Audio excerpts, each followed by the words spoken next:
hundreds more people have left the Hungarian capital, Budapest, are walking towards the border with Austria. Let's cross to Andrew Simmons, who's in Budapest. Andrew, I've been looking at the picture behind you for some time now, and I'm quite amazed to see so many people still there. But I was given the impression that people leaving in their droves. What does it suggest is going on? Well, you're right on both counts. They are moving in their droves because when more than 100 buses are involved in the operation in the small hours of Saturday, but this place was virtually cleared. Most people left here, only a handful remained. Now, in the time since that was cleared, you see there are more and more arriving. And the reason for that is not just because of those crossing the border, it's people leaving refugee camps. Camps where there is free access in and out. They've heard that buses are going across the border and they've come here and they're inquiring. They don't stop asking us which way to the buses. They think it's still going on, but of course it isn't. It's been stopped and the border has been closed to refugees. Not only are you seeing more refugees here, but also one floor down on a concourse, which is a makeshift refugee camp. Pretty squalid conditions down there. That is filling out as well. So we have hundreds arriving, and not only that, people are boarding trains, domestic trains, to the border. They're still rather concerned, although because they're hearing that the buses have been giving free access to the border, they're trusting the trains more now. So a lot of people are boarding trains, and not only that, people are also walking. Something like 3 to 4, maybe 500 left here with the same route in mind as that massive march on Friday.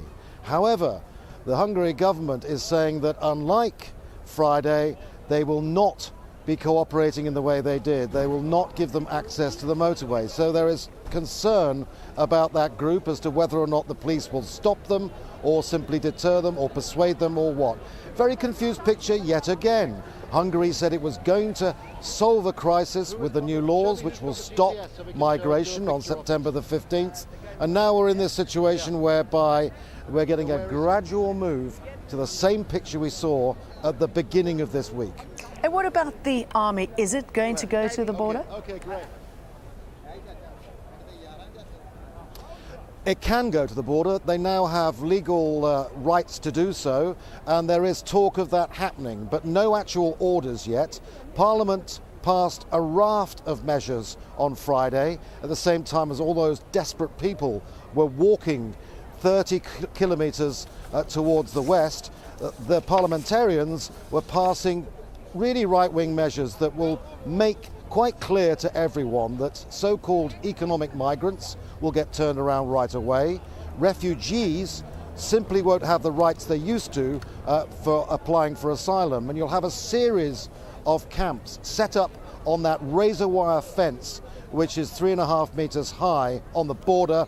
The camps will actually be on the no man's land side, so with an open door back to Serbia. And basically what Viktor Orban, the Hungarian Prime Minister, is saying is that 99%, possibly 100%, will be sent back to Serbia.